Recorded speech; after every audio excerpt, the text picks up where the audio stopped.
If you're going to a birding hotspot and want to find out what are the different types of birds you can expect to see there, what can be your target birds, what can be a lifer, then please watch out this video till the end, where I'm going to show you how you use eBird.org website to gather the details. To start, you have to open a browser and you have to come to this site called eBird.org. The link is also given in the description. So when you come to the eBird.org, you can see the home page of it and you can see the different menu options that are out there. In short, eBird.org is the platform where you can capture your bird recordings.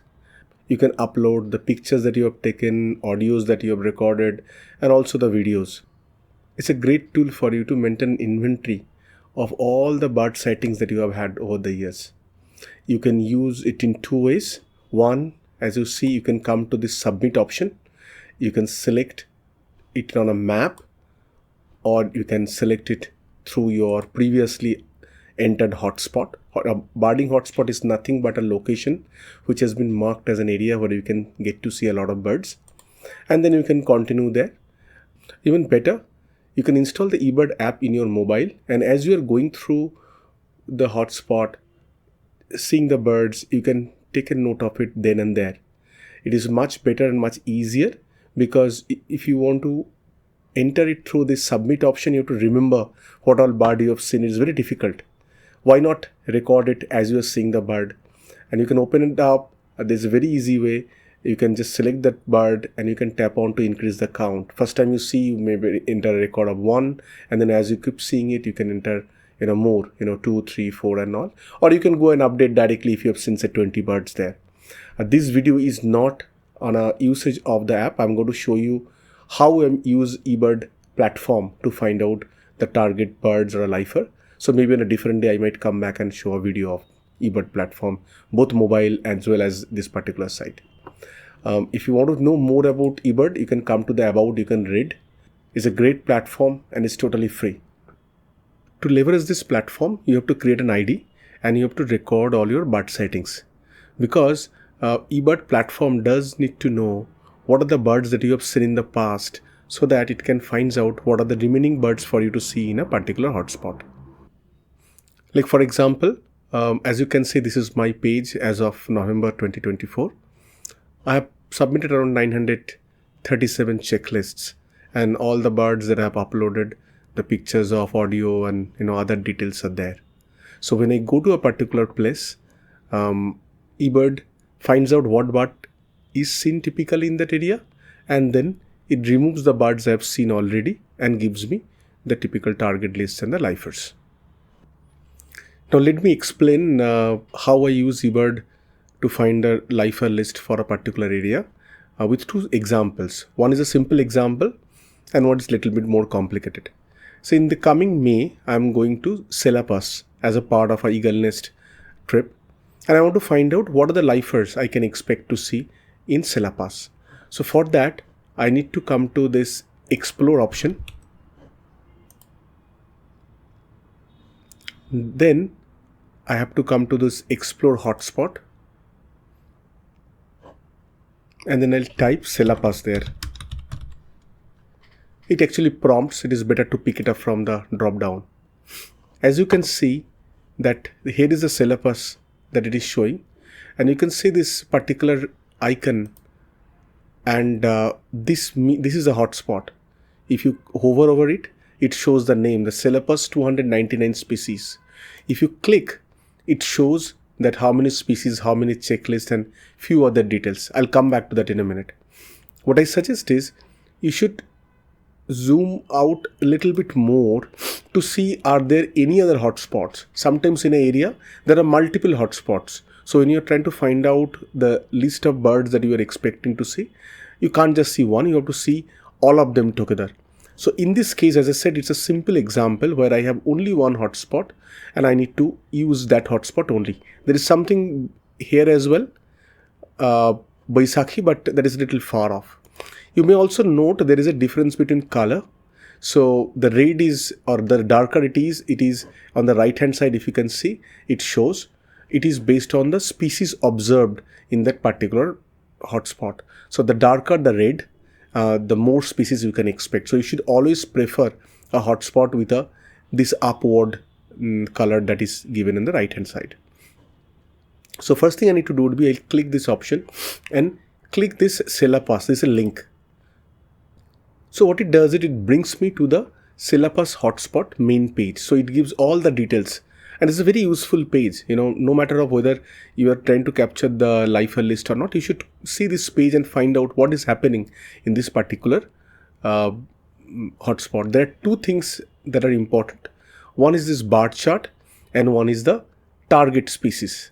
So I'll first click the target species. So when you click the target species, what it does, it brings up this particular screen. I'm going there in syllabus in May. So you have to come to this drop down, select May to May. Okay, I'm going in the middle of May, so it is fine. If you're going in the beginning of May or you're going in the end of April, then what you should do, you should select April beginning month and May as a ending month, so that you can tap onto both the months. But since I'm traveling, as I said, middle of May, so just giving May is good enough. Now, if you click this show target species once more, if you see that number comes down to 189. So these are the birds you should expect to see in the month of May in syllabus. Now, as you can see that it has done a very interesting thing. It has given the frequency of sightings, which you can probably correlate to the probability. The higher the frequency, the more likely that you are going to see the bird. The thumb rule that I use, it is not recommended by eBird, there is nothing written on stone, that anything that is more than 30% frequency, I should be seeing it in all likelihood, unless there's some special cases. It's a mother nature. You can never give a guarantee to anything, but if something has more than 30% frequency, all likelihood you're going to see this. So up until the buff bird warbler, this 23 species, you should be expecting to see. Then anything that is 10 to 30%, you have a very high chance of seeing it. But it is not a surety. Again, if you're going to the hotspot with a birding expert who is local or with a guide, anything more than 10% again is something that you should be expecting to see. There's no guarantee, but is expecting to see if you're giving enough time in that particular area. So that way, if I see up until 50 on green-tailed sunbird, because I'm traveling with a group where there'll be tour operator who has been there several times and guide who is experienced in that area, I should be able to expect. So at least 50 species I should be able to see in this particular tour. So anything that is 2 to 8% is something that have a medium probability.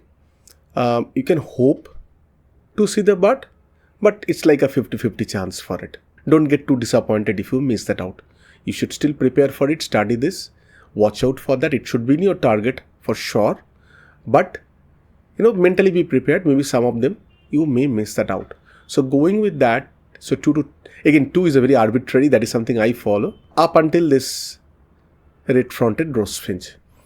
And anything that is less than 2%, well, all likelihood you're not going to see it. So you should watch out for this, but mentally be prepared that you may not be able to see that bird. Now I talked about the birds you expect to see, not the target or the lifer. To find it out, what are the lifers that you can expect to see in that area, you need to do one more change, which is you have to come to this syllabus and you change it to the world. Sometimes it also gives an option for India. Whatever I'm showing, it applies to all countries, all regions.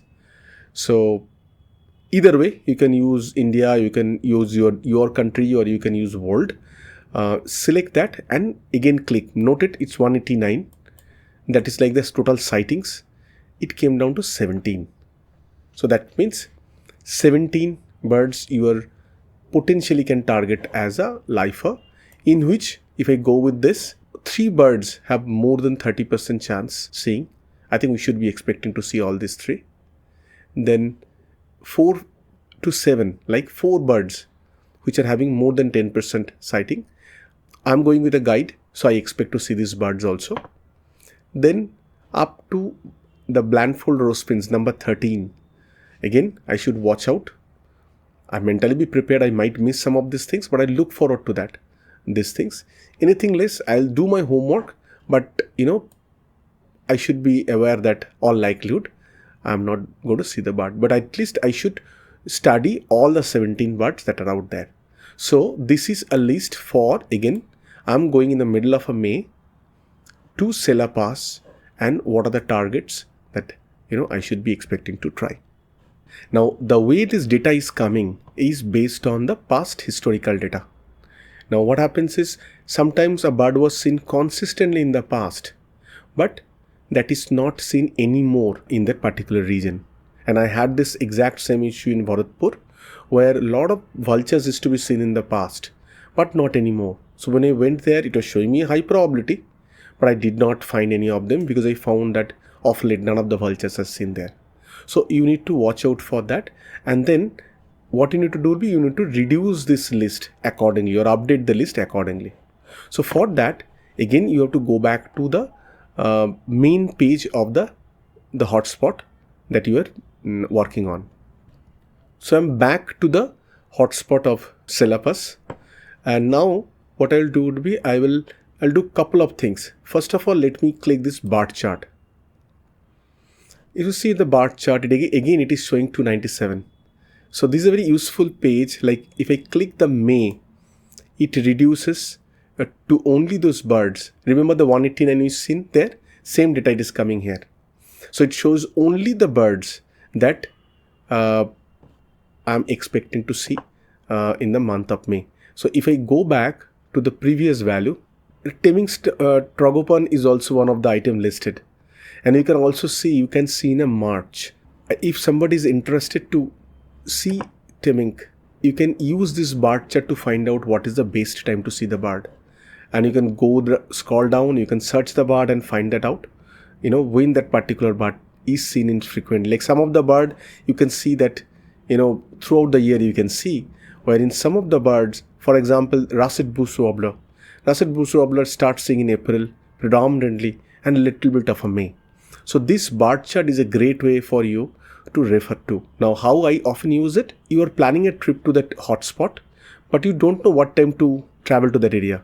So you search that bird, as I said, that, the russet bush warbler, or maybe in fact, let me say brown bush warbler. I'll search brown bush warbler. So if you see brown bush warbler, not a best place to see, of course, but if you want to have any chance, it will be end of April. So this is the way you can plan a trip to a particular area, that what is the best time to do. If you're planning a generic trip, you can just click on this month's details, right? So if you can see Jan 54 species, then February 88 species, then May is 189 species, then June 61 comes down. And if I come back to April, 230. So if you see April 230 and May 189, that means April is actually the best month to go, okay, to Eagle Nest or Sela Pass, from both perspective. So I'm going in a May, so I should know that if I click once more, in a May it's 189 species, in April 230 species. So I'm losing out a lot of birds. They may not be my lifer, but it kind of indicates that I'm probably going for the second best time of the year to go to the Sela Pass. So this is a very useful thing. One more thing is that when you come here, see, this is for historical data. It goes back, from the point eBird is being used. Now I want to see what is happening the last 6 years. I don't care much about somebody has seen it in 2015, 2016, not anymore. So for that, I come here, I change the date, and what will come in here is, say I'll change it to 2018. So I want to see what is happening in the last 6 years. And then I click May once more. So remember, we had 189 that further came down to 175.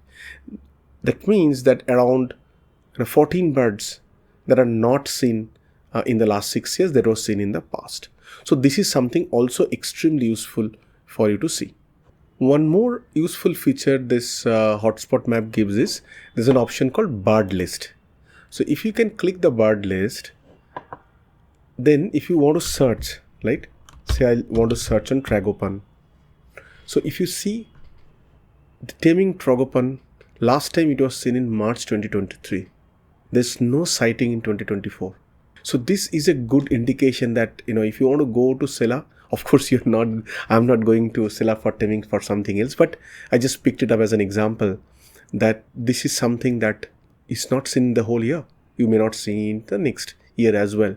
So this last sighting details is extremely important, because sometimes you might see, if you scroll it down, you might see things like, say, Amur falcon.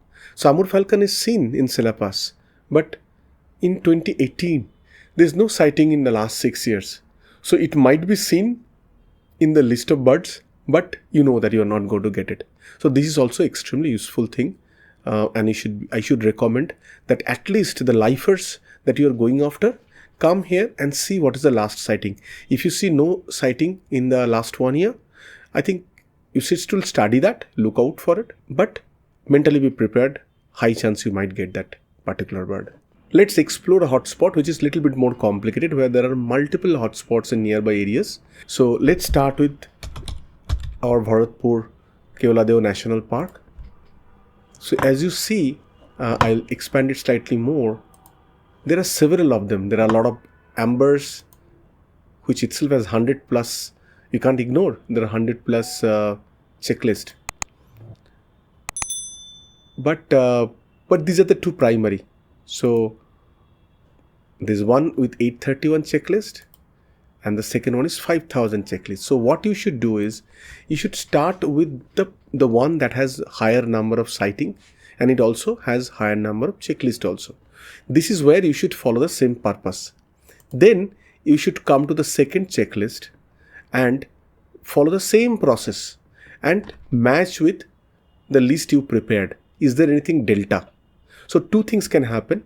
You can have some additional lifers, you can add it, or what you can have is, there are lifers which has a lower probability in the previous hotspot but higher probability in this particular area. So that is also important. We can go and update the frequency of sighting from this. There's one more thing you can do is, if I open this particular thing, and then you see this is the district that they are referring. Okay, you can click this district, so it opens up the Bharatpur district. And same way, whatever you have done, you can do it at a district level also. You can click the target species and follow the same process. The only thing is that whatever hotspot that are here, like if I click the hotspot list, this is giving you the majority of the hotspot. If you see, this is the primary one. As long as you are ready to visit all the major one, you don't need to go through all 21. Doesn't make sense. Okay, but the major ones, as long as you do, I think you should be covered. So rather than going through one by one all of them, and I think this can be a very good option for you to do this. So let me now show you what is the next steps in the workflow. We have done the analysis, but we have to now capture the data so that you can use it later on. So I'll show you something that I've shown you once. This time hopefully you will be able to predict what I'm going to do. So I'll come to the eBird website. I'll click this explore option. In that I'll click the explore hotspot. Then I'll come to the location. I'll type Selapas. I'm repeating exactly what I did. I'll click this hotspot, click this link to bring up the hotspot main page. Then I'll click the target species. Come here in the customs. Since I'm traveling in the middle of May, I'll click the May to May as an option. I'll change Selapas to world and show the target species. And it is showing me all the 17 target species it is showing. Now, what I do next is I click this print option. When you do the print option, it saves it as a PDF. And I think you should save it in your local copy. And you can copy paste the data from here as well. And this is something you can send it to your tour operator, to your guide, saying that this is your target list. Doesn't matter if it's 0.75, they will be able to figure it out. I suggest you send it as is so that they know that you have generated data from eBird and there is a probability attached to it. What I also do is I copy this data and paste it in an Excel where I maintain the tracker. And remember, I told you that very high chance, medium chance, low chance and rare.